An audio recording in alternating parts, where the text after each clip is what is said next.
Good morning, students. In the last lecture, we have studied how to find A, B, or N by use of given conditions. Last lecture में जो question था उसमें second term, third term और fourth term तीन term दी थी, वही logic use करके हमने पूरा कैलकुलेशन किया था. ओके, और ए एक्स और एन की वैल्यू निकाली थी. उसमें ए बी की जगह पे एक्स था, ए एक्स और एन की वैल्यू निकाली थी. और याद रखना बच्चों, लास्ट में मैंने बताया था कि ए बाय एक्स जो भी है वो रेशियो 3/2 आ गया तो हम डायरेक्टली नहीं लिख सकते a = 3 और x = 2. उसके लिए पूरा कैलकुलेशन करना पड़ता है, क्योंकि कई बार ऐसा नहीं भी हो सकता है. बराबर, तो आप पूरा कैलकुलेशन कीजिए, उसमें बहुत अच्छे से ध्यान रखिए. अब उस टाइप का ही क्वेश्चन दिया हुआ है. नेक्स्ट क्वेश्चन है एक्सरसाइज 8 क्वेश्चन नंबर 1. ये भी मोस्ट टाइम पे क्वेश्चन है. Find a, b and n in the expansion of a plus b raised to n, in the expansion of a plus b raised to n, if the first three terms of the expansion are, first three terms of the expansion are, first term 729, second term 7290 and the third term is 30375. third term is 30375 respectively. हमको first term दी है, second term दी है, third term दी है. Okay, तो first term पहले find out करेंगे by use of general term, second term find out करेंगे by use of general term and third term भी find out करेंगे by use of general term. First term को 729 से compare कर लेंगे, second term को 7290 से और थर्ड टर्म को 30375 से. फिर जो भी डिवीजन करके रेशियो लास्ट लेक्चर में निकाला था वैसे करके जितने टर्म्स कैंसिल हो गए उसको कैंसिल करके बाकी की वैल्यू ए बी और तीन वेरिएबल है, मतलब तीन इक्वेशन तो एटलीस्ट चाहिए. उससे ज्यादा हो तो चलेगा और उससे कम इक्वेशंस नहीं चाहिए. ओके, तो हम जितने बने अच्छे से छोटे वाले इक्वेशंस लाएंगे, फिर कैलकुलेशन करेंगे. चलो, तो पहले हमको जनरल टर्म फाइंड आउट करनी पड़ेगी. तो general term a plus B raise to n की ही है. ओके, चलो, तो पहले a plus B raise to n को कंपेयर करो. पर यहाँ कंपेयर करने की कोई जरूरत ही नहीं, वो क्वेश्चन में a plus B raise to n ही है, तो हम कंपेयर करके कुछ लिखने की जरूरत नहीं है. डायरेक्टली हम जनरल टर्म के लिए जाते हैं. तो the general term tr plus 1 equals to ncr a raised to n minus r b raised to r. यहाँ पे a की जगह पे यही है, b की जगह पे b और n की जगह पे n है. कुछ वैल्यू पुट करने की जरूरत नहीं है, यही हमारी जनरल टर्म. अब जिस नंबर की टर्म हमको चाहिए वो फाइंड आउट कर लो. चलो, पहले फर्स्ट नंबर की टर्म चाहिए, तो फर्स्ट थ्री टर्म्स चाहिए, तो फर्स्ट नंबर की सेकंड और थर्ड मतलब t1 t2 और t3. चलो, फॉर द फर्स्ट टर्म चाहिए तो हमको क्या करना पड़ेगा? For the first term put r equals to क्या पुट करना पड़ेगा? 0. अगर r इक्वल्स टू 0 पुट करेंगे तो हमको t1 फर्स्ट टर्म मिल जाएगी. यहाँ से t1 which is equals to nc0 a raised to n minus 0 and to b raised to 0. इसको सिंप्लीफाई करेंगे तो t1 हमको मिलेगी, t1 मिलेगी, nc0 है 1, a raised to n minus 0 मतलब a raised to n और b raised to 0 मतलब 1. तो ये a raised to n हो गए. और हमको पता है कि जो फर्स्ट टर्म है वो कौन सी है? 729. तो a raised to n equals to 729. बहुत ही सिंपल इक्वेशन आ गया. पर इसमें a और f दोनों वेरिएबल हम डायरेक्ट कैलकुलेट नहीं कर सकते, इसके लिए सेकंड इक्वेशन के लिए जाते हैं. चलो, सेकंड इक्वेशन में क्या आएगा? फॉर द सेकंड टर्म, चलो सेकंड टर्म की बात कीजिए. फॉर द सेकंड टर्म, चलो सेकंड टर्म की मैं बात कर रहा हूं, तो उसके लिए r की वैल्यू क्या रखनी पड़ेगी? Put r equals to 1, r equals to 1 in your general term. Therefore we are getting t1 plus 1 equals to nc1 a raised to n minus 1 b raised to 1. इसका सिंप्लीफिकेशन क्या होगा? तो t2 equals to nc1 की value n a raise to n minus 1 b raise to 1 मतलब b। और ये second term मिल गई, वो दी हुई है 7290, तो हम इसके इक्वल क्या लिख सकते हैं 7290 equal, therefore we are getting n into a raised to n minus 1 into b equals to 7290 equals to 7290। ये हो गया हमारा सेकेंड इक्वेशन। क्या हुआ सेकेंड इक्वेशन। अब थर्ड इक्वेशन दिला रहे थे फॉर द थर्ड टर्म, तो कौन सी टर्म दी हुई है third term. For the third term put r equals to क्या पुट करना पड़ेगा 2 in your general term। चलो r की जगह पे 2 रखने पर क्या मिलेगा t 2 plus 1 equals to nc2 a raised to n minus 2 b raised to 2। ये हो गया हमारी थर्ड टर्म। इसका थोड़ा सिंप्लीफिकेशन करके लिखो तो भी चलेगा। तो ये हो गए t3 इक्वल्स टू nc2 होता है n into n minus 1 divide by 2 a raised to n minus 2 b raised to 2। Okay, ये मैंने ऊपर ही लिख दिया। क्लियर। चलो ये हो गई हमारी थर्ड टर्म, और ये थर्ड टर्म दी हुई हमको n minus 1 divide by 2 into a raised to n minus 2 b raised to 2। इसकी वैल्यू हमको दी हुई है 30375। क्या दिए 30375। अगर मैं 2 को राइट हैंड साइड मल्टीप्लाई कर दूं तो ये हो जाएगा n into n minus 1 a raised to n minus 2 b raised to 2। ये 2 into 30375 हम मल्टीप्लाई नहीं करते क्योंकि आगे जाके हमको डिवाइड करना है, पर कैलकुलेशन में कैंसिल कर सकते हैं डायरेक्टली। ये हो गई third equation. First second third equation obtain कर ली। अब क्या करना है, अब रेशियो निकालना है। चलो फर्स्ट सेकंड और फर्स्ट को डिवाइड करो, वैसे थर्ड और 2 को डिवाइड करो, बराबर। चलो पहले रेशियो निकालते हैं। तो डिवाइड इक्वेशन 2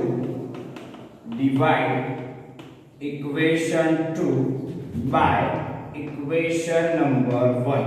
चलो सेकेंड इक्वेशन को 1 से फर्स्ट से डिवाइड कीजिए, तो n into a raised to n minus 1 into b divide by a raised to n। क्या है a raised to n equals to right hand side पे है 7290 डिवाइड बाय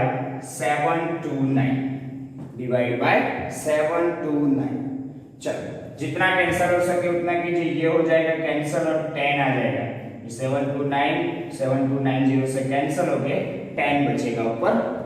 अब देखो ये n, इसका कोई कैंसिल नहीं होगा नीचे। a raised to n minus 1 जो पावर है और ये पावर है a raised to n, दोनों का ऊपर जाके सब्ट्रैक्शन होगा, या फिर इसको नीचे सब्ट्रैक्ट करो तो भी चलेगा, इसको नीचे सब्ट्रैक्ट करो तो भी चलेगा।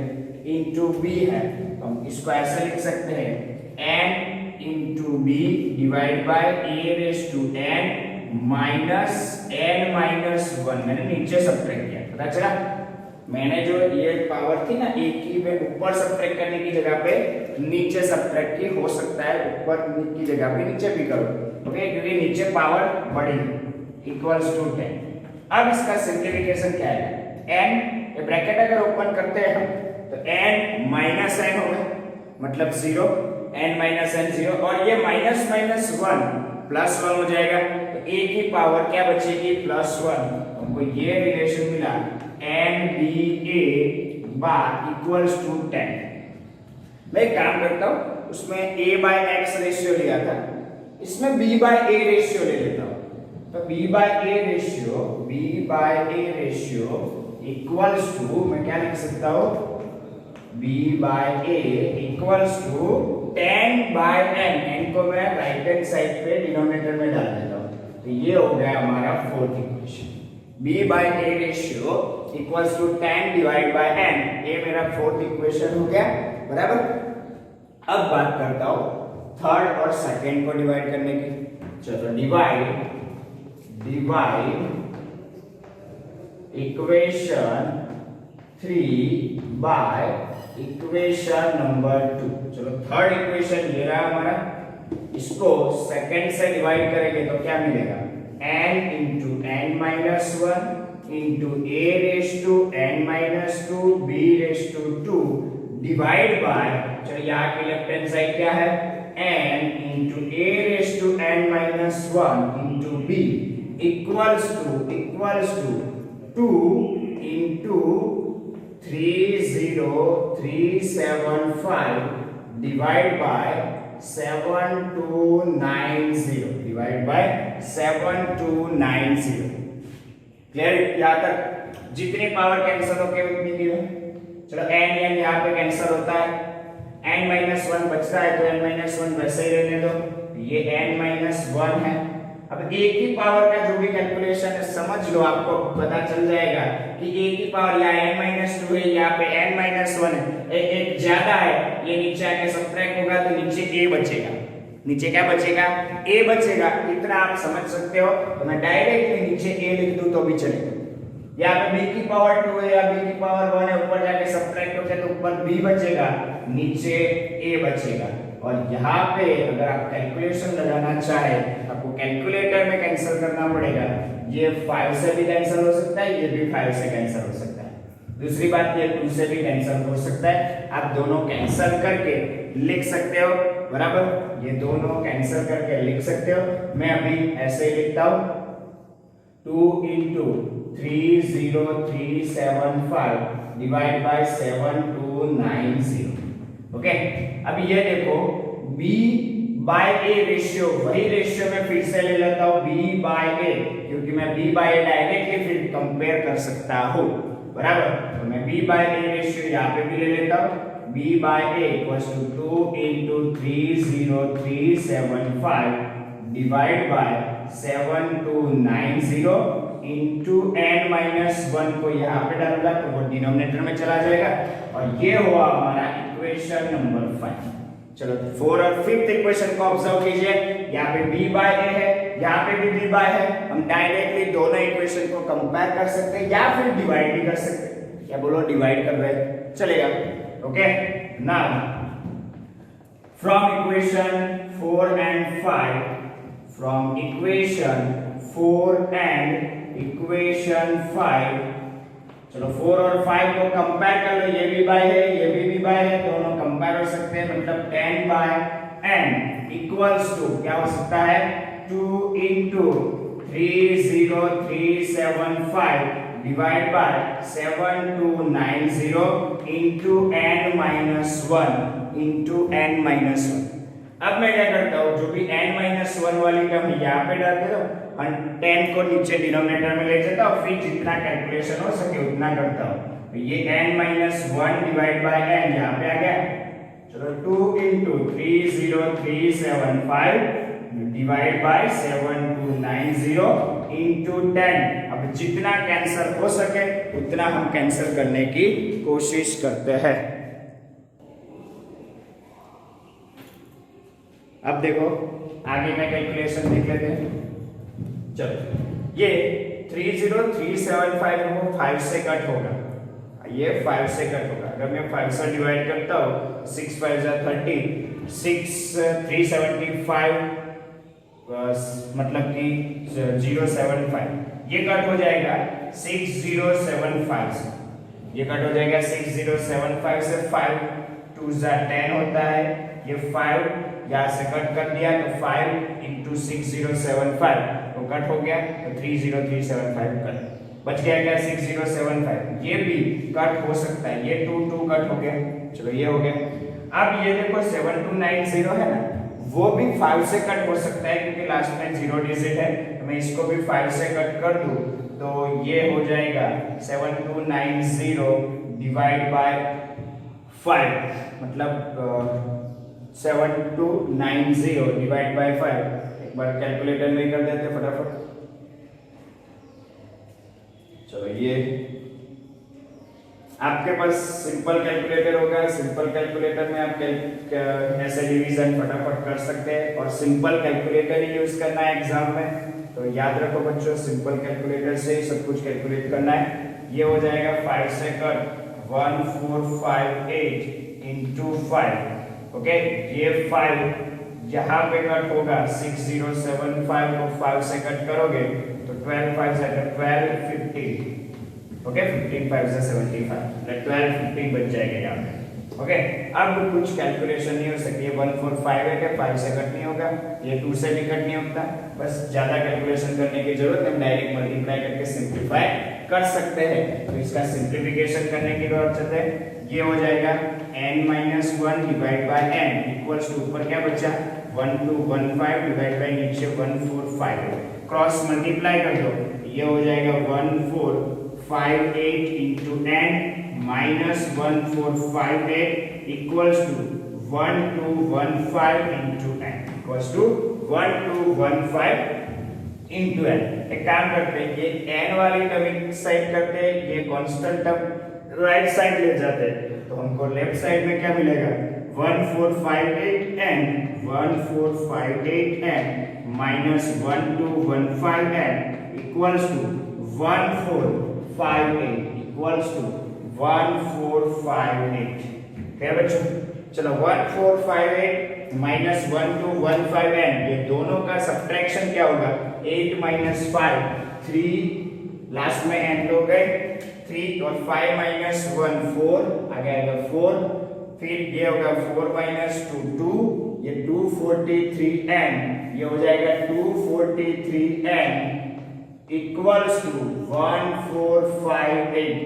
अब 1458 को अगर हम 243 से डिवाइड करेंगे, 1458 को 243 से डिवाइड करेंगे तो क्या हो जाएगा, 243 से डिवाइड करने के बाद ये आ जाएगा 6, बराबर। वैसे भी 6 3 जा 18 होता है, तुमको वैसे भी थोड़ा लॉजिक लगाना है, तो 6 ही बचता है यहाँ पे, लास्ट टर्म का देख ले तो n की जगह पे आ गई वैल्यू 6, तो n इक्वल्स टू 6, एक वैल्यू हमको मिल गई, n की वैल्यू मिल गई। अब देखो आपके पास इक्वेशन नंबर 1 क्या है, a raised to n equals to 729, equation number 1 है हमारे पास, तो put n is equals to 6, वो सिंपल इक्वेशन 1 ही है हमारे पास, तो सिंपल इक्वेशन में ही रखते हैं, तो put n equals to 6 in equation number 1। तो फर्स्ट में हम n equals to 6 पुट करते हैं, हमको क्या मिलेगा a raised to 6 equals to 729। अब a raised to 6 equals to 729, तो किसकी पावर 6 लेंगे तो 729 आएगा, किसकी पावर 6 लेंगे तो 729 आएगा। हमको पता है a raised to 6 equals to 729 लाना है, मतलब 3 की पावर हो सकती है और लास्ट में 9 है, तो हम देख लेते हैं 3 की पावर 6 कितनी होती है, 729 होती है कि नहीं, तो हम कैलकुलेट कर सकते हैं 3 इंटू 3 इंटू 3 इंटू 3 इंटू 3 कितने टाइम्स, 6 टाइम हम कैलकुलेट करेंगे तो 729 आ ही जाता है। हम कैलकुलेटर में कैलकुलेट कर सकते हैं और लिख सकते हैं कि 3 की पावर 6 है, ओके। ये 3 की पावर है, लास्ट में 9 डिजिट है तो 9 3 की पावर में आता है और या फिर 7 की पावर में आता है, हमको इतना लॉजिक पता है। चलो 3 की पावर 6 है, तो ये हो जाएगा a इक्वल्स टू 3। चलो a की वैल्यू भी आ गई, अब a की वैल्यू किसी भी अच्छे इक्वेशन में रख दो, ये अच्छा इक्वेशन लग रहा है, देखो equation number 4, put a equals to 3 and n की भी वैल्यू रखनी पड़ेगी, n equals to 6 in the equation number 4। Fourth equation में a की वैल्यू 3 और n की वैल्यू 6 रखने के बाद हमको b by a equals to 10 by n, जो इक्वेशन में वैल्यू रखेंगे तो b by 3 equals to 10 by 6, ये हो जाएगा 3 2 जा 6, ये 2 5 जा 10, मतलब b इक्वल्स टू 5, ये हो गया हमारा b की वैल्यू, ये हो गई हमारी b की वैल्यू, पता चला। तो बहुत ही अच्छा क्वेश्चन, कैलकुलेटिव पार्ट था, आप सिंपल कैलकुलेटर से ये सब लॉजिक लगा के कैलकुलेट कर सकते हो। अगर आप डायरेक्ट डिवाइड करोगे 2 into 375 डिवाइड बाय 7290 into 10 करोगे तो आपको आंसर पॉइंट में मिलेगा। हमको पॉइंट में आंसर नहीं चाहिए बच्चों, पॉइंट में आंसर लाके कुछ फायदा नहीं है, n की वैल्यू निकलेगी नहीं, तो हमको वो सिंपल कैलकुलेटर से हम जैसे डिवाइड, जैसे फैक्टराइज करके करते थे 6, 7, 8, 9 स्टैंडर्ड में, वैसे ही करना है, पर हमारे पास कैलकुलेटर होता है तो हम इजीली कैलकुलेट कर सकते हैं, ज्यादा वो डिवीजन करने की जरूरत नहीं, टाइम बचाओ। ओके, तो आज के इस वीडियो में यहाँ तक देख लीजिए फटाफट।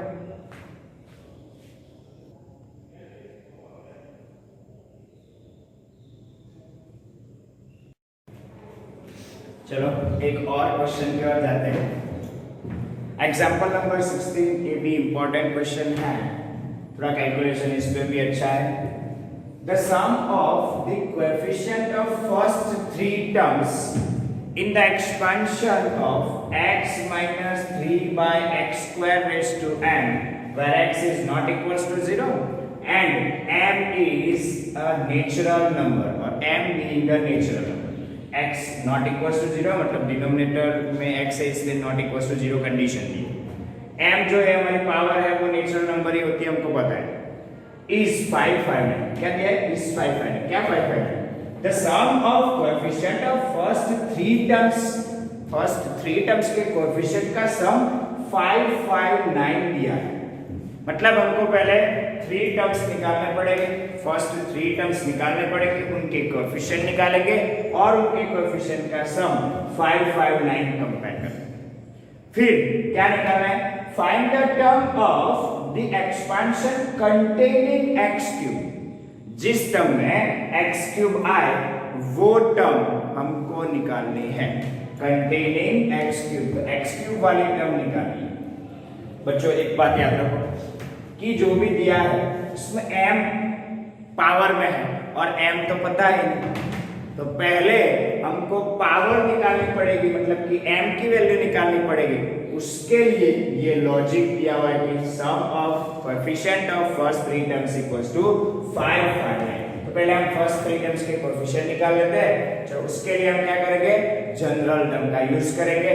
चलो तो देखिए गिवन कंडीशन और given expansion is here x minus 3 upon x square raised to n। चलो इसको किसके साथ कंपेयर करना है?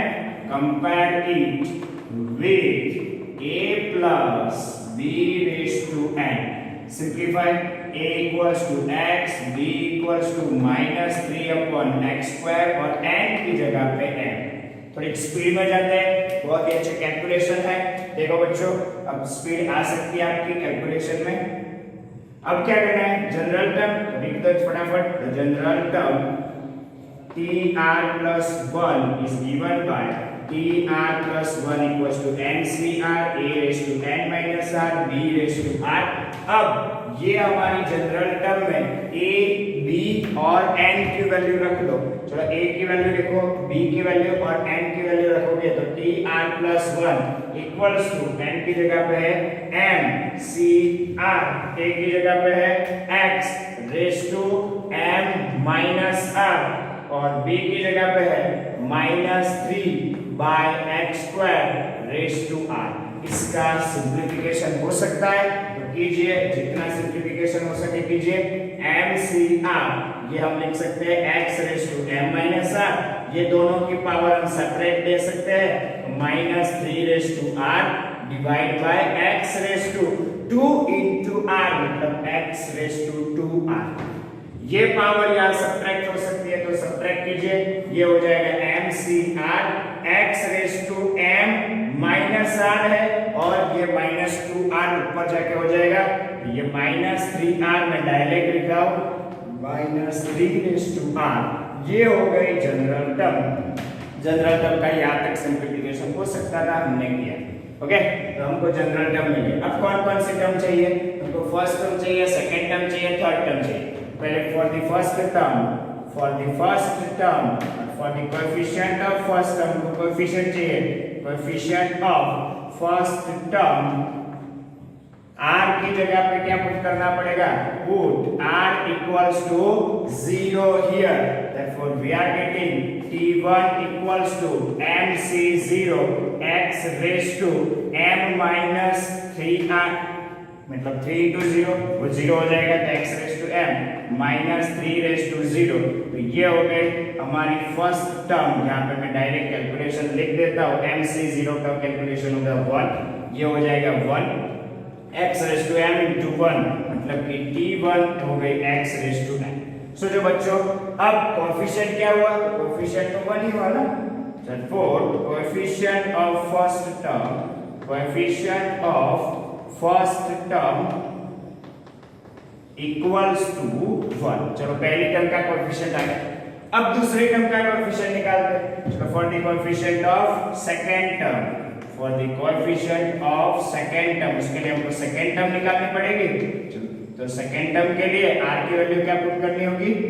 Put r equals to 1 in your general term। चलो जनरल टर्म में r की जगह पे 1 रखोगे तो t1 + 1 equals to mc1 x⁻m -3 into 1, मतलब -3 m -3 और -3/r मतलब 1।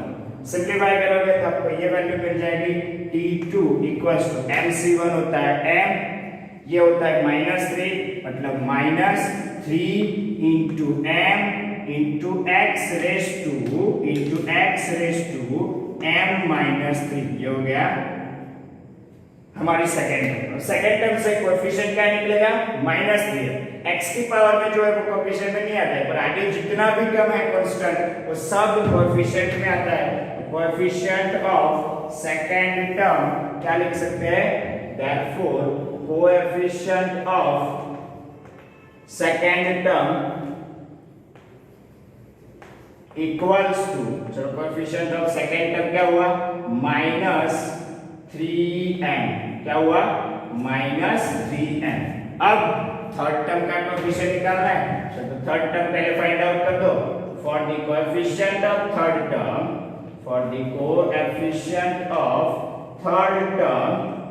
तो थर्ड टर्म के कोएफिशिएंट की ओर जाते हैं। उसके लिए r की वैल्यू क्या पुट करनी पड़ेगी? तो put r equals to 2 in your general term।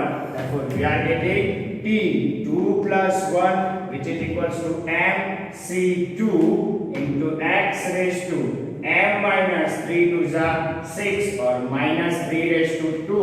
अगर सिंप्लीफाई करेंगे तो ये t3 equals to -3² 9 into mc2 होगा m into m -1 divide by 2। mc2 होगा m 2 स्टेप तक रिडक्शन डिवाइड बाय 2 फैक्टोरियल मतलब 2 into x⁻m -6। इसका मतलब ये हुआ कि coefficient of third term equals to क्या आ गया? 9 into m into m -1 divide by 2। चलो तीनों टर्म के कोएफिशिएंट हमारे पास है। फर्स्ट टर्म का कोएफिशिएंट है 1, सेकंड टर्म का कोएफिशिएंट -3m और थर्ड टर्म का coefficient 9 into m into m -1 divide by 2। अब क्या दिया हुआ है? तीनों टर्म के कोएफिशिएंट का समेशन हमको 559 मतलब एडिशन 559 दिया है। तो नाउ हम वो एडिशन ले लेते हैं। चलो 1 फिर -3m plus 9 into m into m -1 by 2 equals to 559। ये 2 एलसीएम होगा, यहाँ पे 2 मल्टीप्लाई होगा तो 2 - 6m प्लस 9 अंदर मल्टीप्लाई कर देता हूँ 9m² -9m equals to 559 into 2। चलो 559 into 2 right hand side multiply भी कर दिया साथ में। अब ये सिंप्लीफाई करो तो आपको मिलेगा 9m² -9m और -6m -15m plus 2 equals to 559 into 2 9 2s are 18 carry 1 5 2s are 10 1 और 5 2s are 10 1018 और 1018 को हम लेफ्ट हैंड साइड पे ला देंगे तो ये हो जाएगा 9m² -15m -1016 equals to 0। अब आप ये इक्वेशन को सॉल्व करोगे। मैं पूरा इक्वेशन सॉल्व करके नहीं दिखाता हूँ आपको। अब आप थोड़ा लॉजिक लगा के स्प्लिटिंग द मिडिल टर्म से भी सॉल्व कर सकते हो या फिर जनरल फॉर्मूला से कर सकते हो। जनरल फॉर्मूला कौन सा है? जनरल फॉर्मूला है -b प्लस और minus under root B square minus 4ac upon 2a, ये हुआ a, ये हुआ माइनस b इक्वल्स टू -15 और c इक्वल्स टू -1016। वो लॉजिक से करोगे तो भी आंसर आ जाएगा। तो आपको m की वैल्यू जो भी मिलेगी वो मिल जाएगी m इक्वल्स टू 12। m की वैल्यू क्या मिलेगी? 12 मिल जाएगी। m की वैल्यू 12 मिल जाएगी। ये कैलकुलेशन आप कर दीजिए, मेरे पास जगह नहीं है इसलिए मैं कैलकुलेट नहीं करता हूँ यहाँ पे, बराबर। और स्प्लिटिंग द मिडल टर्म से भी आप कर सकते हो। तो कौन से factors splitting the middle terms में आएंगे, कौन से factors splitting the middle term -15 को कैसे हम लिख सकते हैं वो आप मुझे कमेंट में बताइए, ताकि दूसरे बच्चों भी अच्छे से वेरीफाई कर सके उनके आंसर या फिर उनके लॉजिक। तो इतना फटाफट कर दीजिए। अब m की वैल्यू 12 आ जाएगी आपकी कैलकुलेशन करने के बाद। फिर जो m की वैल्यू 12 है वो हमारी जनरल टर्म में रखो, मतलब कि tr+1 इक्वल्स टू, चलो 12cr क्या होगा? 12cr x raise to 12 - 3r into -3 raise to r। ये हो गई हमारी जनरल टर्म। अब m के फॉर्म में नहीं है 12, मतलब कि m की वैल्यू आ गई। अब क्या निकालना था हमको? The term containing x³ term containing x³ वाली टर्म चाहिए, मतलब यहाँ पे x की पावर क्या चाहिए? 3। Okay, for the term containing x³, for the term containing x³, तो हमको ये जो पावर है उसको कंपेयर करना पड़ेगा 12 - 3r इक्वल्स टू 3 से। तो हमको ये मिल जाएगा 3r राइट हैंड साइड पे ले लो, तो 3r इक्वल्स टू 12 - 3, 12 - 3 मतलब 9। ये हो जाएगा r इक्वल्स टू 3। तो r इक्वल्स टू 3 की जो वैल्यू आई वो यहाँ पे रख लो, मतलब कि जो भी टर्म चाहिए थी वो हमको मिल जाएगी। तो t3+1 which is equals to 12c3 x raised to 12 minus 3 3s are 9 into -3 raised to 3, मतलब t4 हमको मिल जाएगी 12c3। कैलकुलेट करोगे तो 12 into 11 into 10, 3 स्टेप तक रिडक्शन, डिवाइड बाय 3 फैक्टोरियल मतलब 6, 6 2s are 12, 2 कैंसिल हो जाएगा, 11 2s are 22 और into 10 220, ये हो जाएगा 220 into x raised to 3 into -27। और आप ये दोनों मल्टीप्लाई कर सकते हो, 220 into 27 को मल्टीप्लाई कीजिए और जो भी आंसर आए वो यहाँ पे लिखिए, जो भी आंसर आएगा वो माइनस आएगा। Therefore the required term is, जो भी आंसर आया वो लिख दो। क्लियर? तो ये आप इतना कर सकते हैं। मेरे पास जगह नहीं थी इसलिए मैंने पूरा इसका कैलकुलेशन नहीं दिखाया, पर आप स्प्लिटिंग द मिडल टर्म से कौन से फैक्टर्स आएंगे वो आप कमेंट में बताइए यहाँ पे।